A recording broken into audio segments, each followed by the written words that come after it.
This week on To the Contrary. First, can Hillary Clinton energize millennial voters? Then, why some egg donors want to sell their eggs in a free market. Behind the headlines, Gloria Steinem.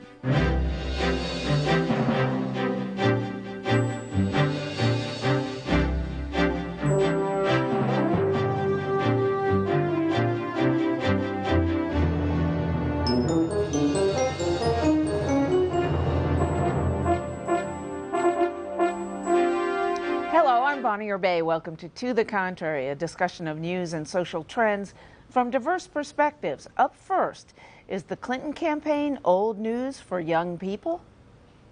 Hillary Clinton is making gains among millennials, but she hasn't secured their vote. National polls show young people still prefer Vermont Senator Bernie Sanders as the Democratic presidential nominee. During the past month, Clinton has focused her campaign on attracting millennials and young women in particular, but results have been mixed. While she is still considered the overwhelming favorite, many of her supporters fret about the lack of enthusiasm she inspires in young voters. Paige Gardner of the Voter Participation Center says Hillary can energize millennials. Hillary Clinton will certainly drive a lot of enthusiasm among women, and I think you'll see that enthusiasm grow as the election season goes on. The enthusiasm gap that we see now will close as time goes on between now and the primaries, and as time goes on between now and the general election. Gardner's group is releasing a poll next week, and she says in the poll one trend is clear. For the first time ever, unmarried women, millennials, and people of color will make up the majority of eligible voters. That could put Democrats on top in key battleground states and swing control of the Senate. So, Congresswoman Norton, will women, people of color, millennials turn out to vote for Hillary Clinton and the U.S. Senate? Oh, sure, Bonnie. The Republicans aren't even competing for this new majority. Yeah, I mean, the question is the primary versus the general election. Right now, I think that Hillary Clinton needs to remember that politics is personal. So the rising American electorate is going to be almost 2/3 of voters by 2016, which is doomed for the Republicans. 18 to 34-year-olds need to know what's in it for them, and they need to know what Hillary's going to do for them. And so why is she having trouble with millennials right now? Well, Bernie Sanders is really resonating with a lot of young people. He's got the right message. Actually, if you think about it. Yeah, but he's got the right message to maybe win the nomination and then go nowhere in the general election. For other reasons, he's not going to win the nominations. But he is raising a message that Republicans better listen to.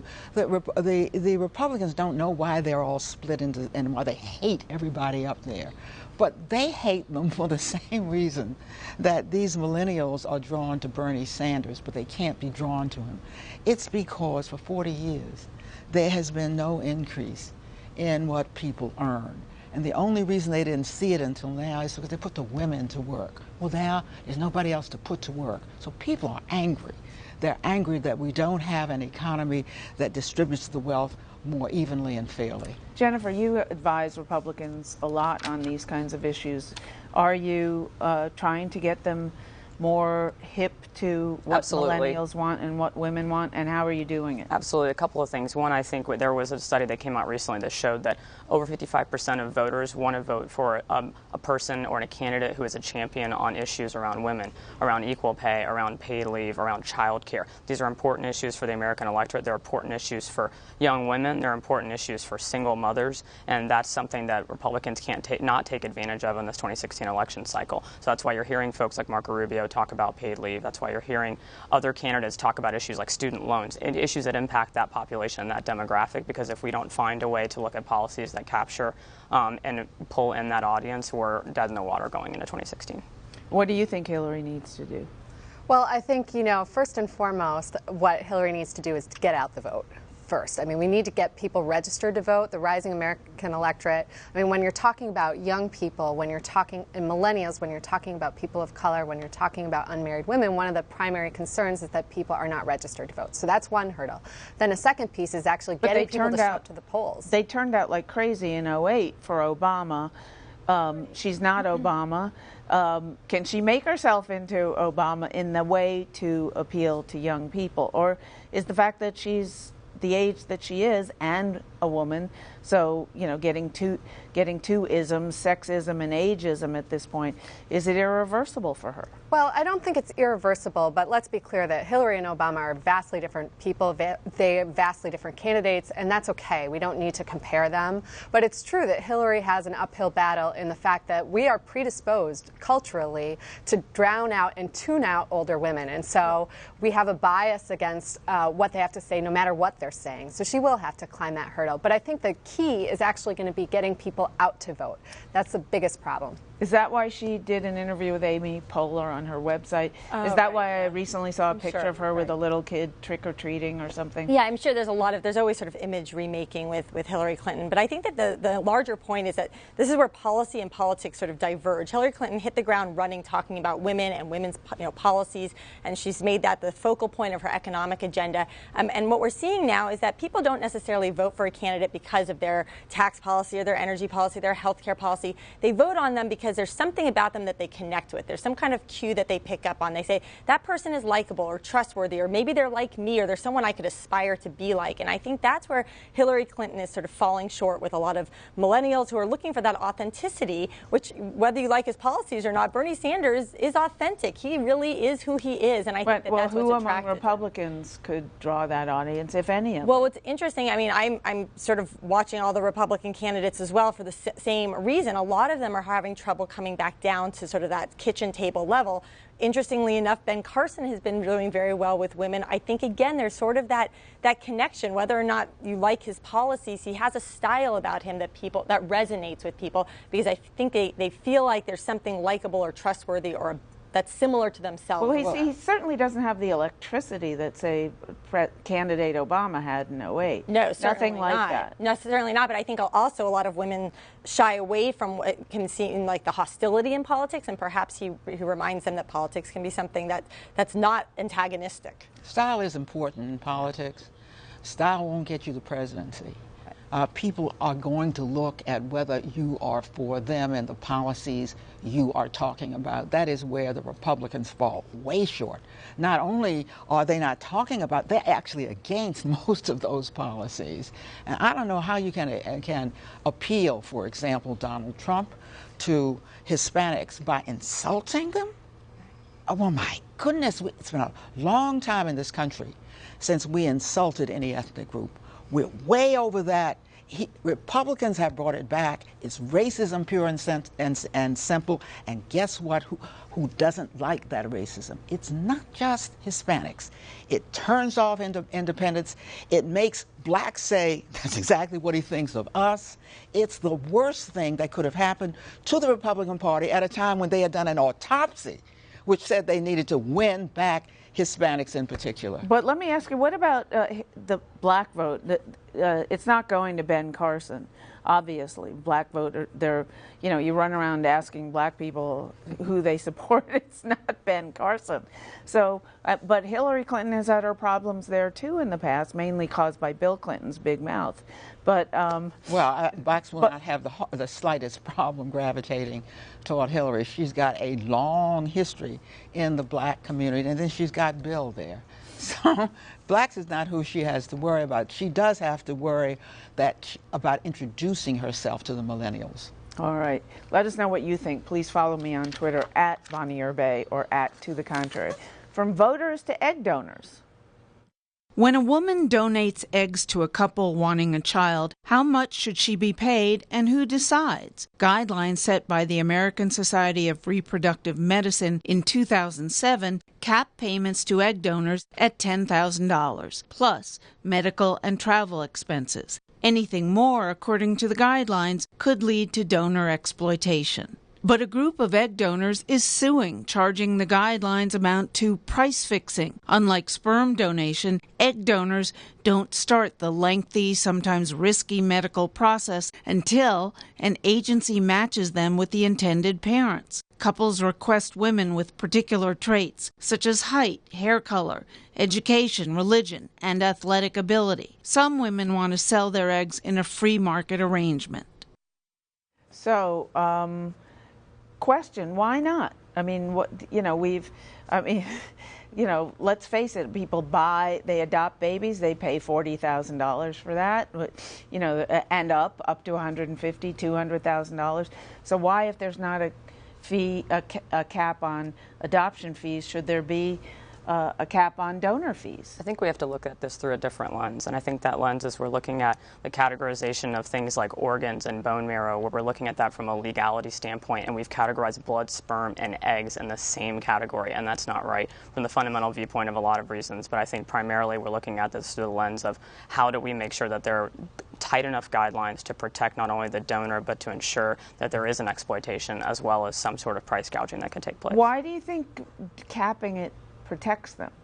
Why does capping it protect them? Why, if you're a donor and let's say you're a 5'11" basketball expert, great player, you're at Harvard, you have, I don't, you know, you're African American or you have blonde hair and blue eyes, whatever you have. Why shouldn't you be able to charge? I mean, it's a horrible procedure women have to go through to donate eggs. Why not be able to charge $75,000 to some rich couple? This is an issue, it's a societal issue, I think, more than an ethical and an economic one. It's a societal issue because at the end of the day, we're talking about placing a dollar value on the notion of conception. And that's a complicated and tricky dynamic that we have to talk about as a society. It's not as simple as just simply saying we put guidelines in place. You know, and these are guidelines. You know, these are not enforceable as such, but it's very important to have some guidelines out there, or else it does seem to me you really do open the door to exploitation, particularly in this country, where you only have to open it a little bit to find people who will exploit. You're not trying to incentivize at all. You're just trying to find someone who feels they would like to do this, and they'd like to go through what it takes to do this, and someone else who wants them to do it. And that's very different from what we look for in the free market.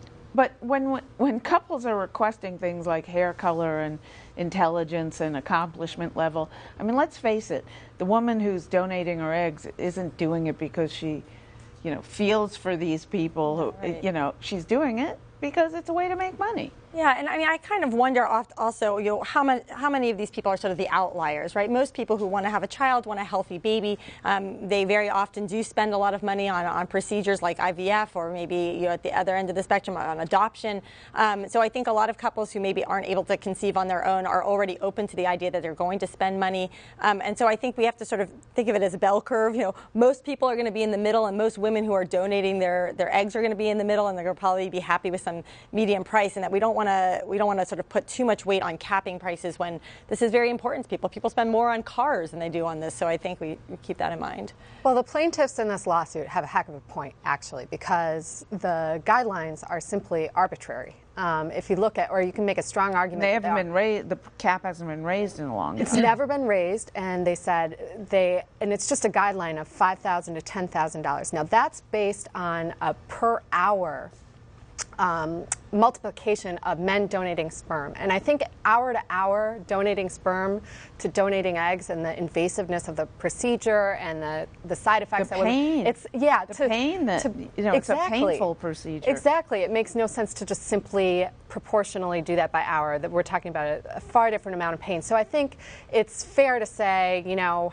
hey, wait, these guidelines seem a bit arbitrary. The other piece is that there are donors who are getting paid far more than the guidelines. So, in fact, maybe but this very is cheating. Few. Very few, but perhaps these guidelines are actually being used against some donors who you know, why should only some people get paid more? And I was curious, you're a lawyer, why are they suing over guidelines? Yeah. It's not an enforceable. It's nothing enforceable. So what are you?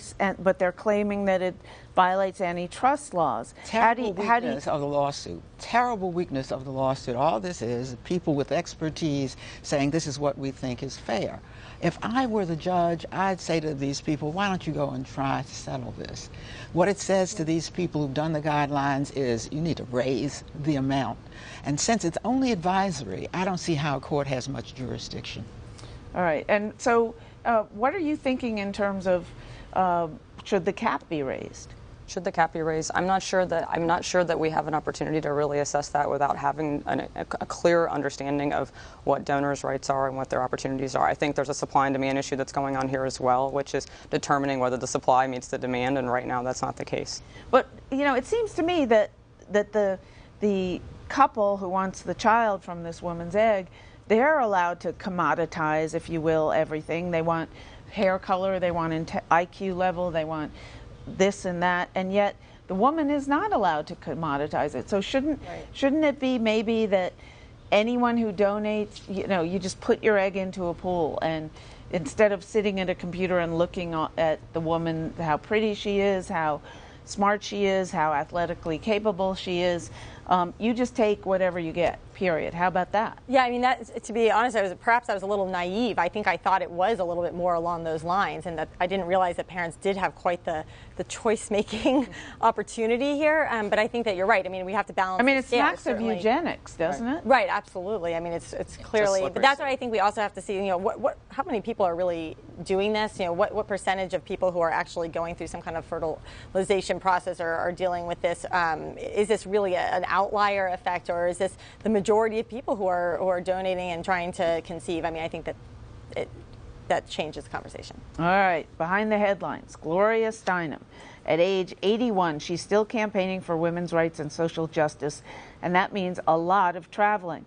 Steinem recently released a new book about her life on the road.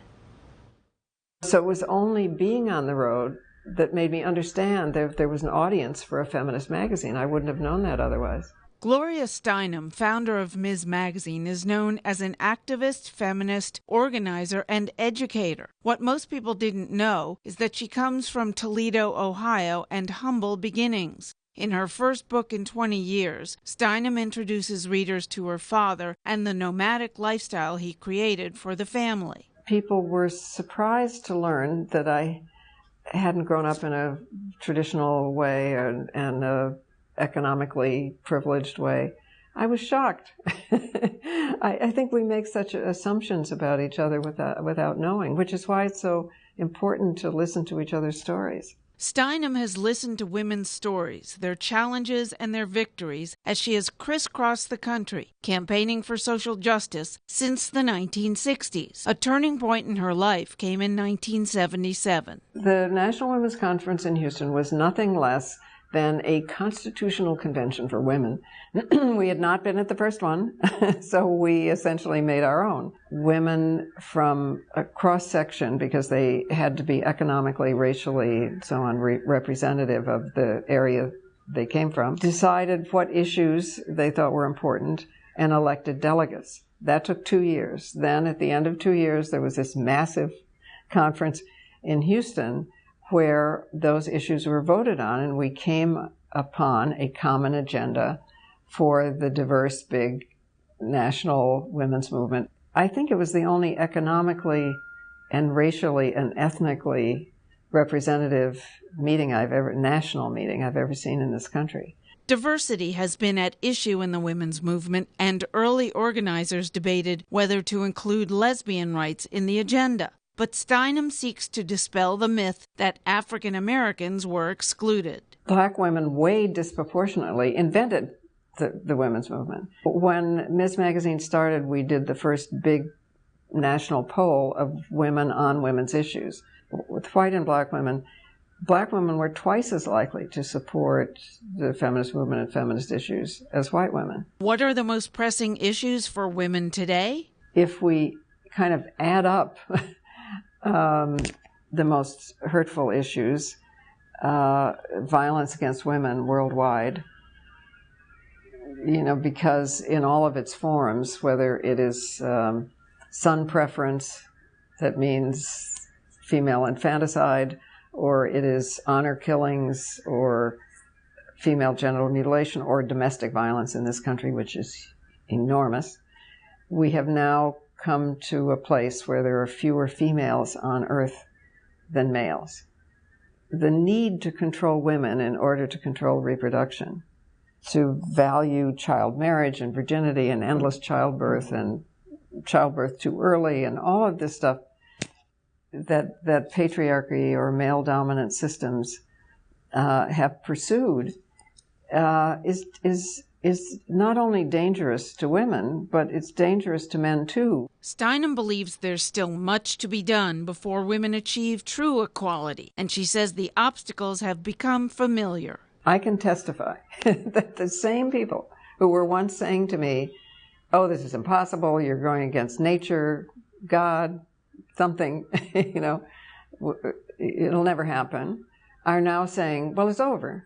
It's already happened. It's just another form of obstructionism. It's completely meaningless. People she meets on the road keep her hopeful despite their challenges. She still visits college campuses and spends hours talking with and listening to the young women. Mostly I'm learning from them. We're pooling our knowledge. I don't have the answer for them because they are each unique human beings. For instance, I didn't graduate in debt from college. Any women who graduate in debt are likely to earn $1 million less over their lifetime to pay back the same debt.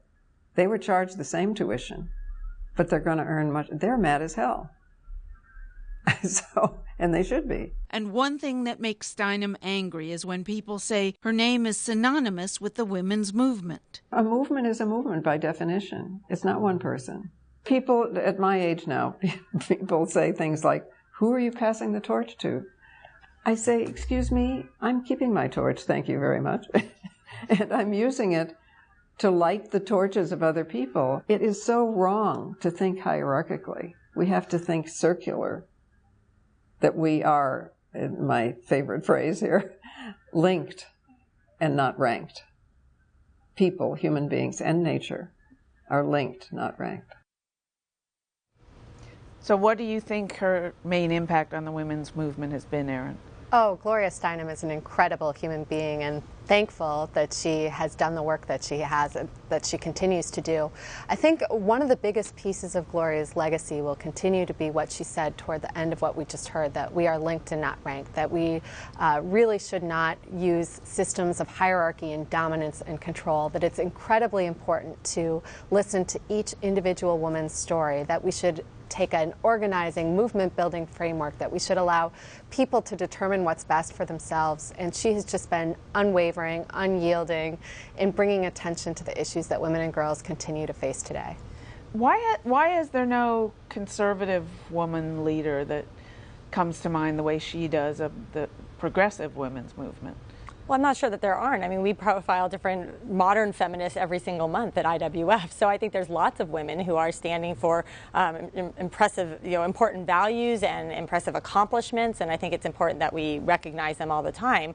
I think one thing that resonated with me with what Gloria Steinem said was the issue of violence against women around the globe. And I appreciated that she put it in that context. And I would add to that the over-sexualization of women. I think we often talk about it just as men on, male violence against women, but it's also sort of the way that we encourage young girls to be over-sexualized in a way that I think is should run counter to the third-wave feminism. Well, every great movement, as it turns out, has insisted upon an icon, and she's the most generous icon any movement has ever seen. But let's face it, she is the Martin Luther King of the women's movement. And he hasn't been replaced, and do you think she'll ever be replaced? Because she was there at the beginning. So whoever comes after will claim new ground and may become equally famous.